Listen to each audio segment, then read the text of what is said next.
Zapart egileek sortutako komiki jaialdi bada, Maule eta Donostian izango dena, 2016ko ekainean, asteburu banatan, eta gehien bat asmoa da komikia kalera ateratzea, jendartean zabaltzea eta parte hartzea bilatzea.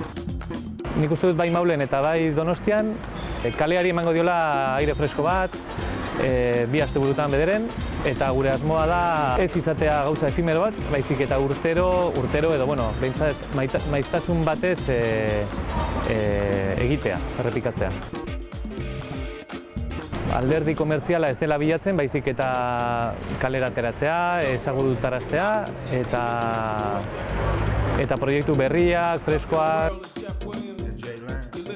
ondo pasatzeko aitzaki batera izan daiteke.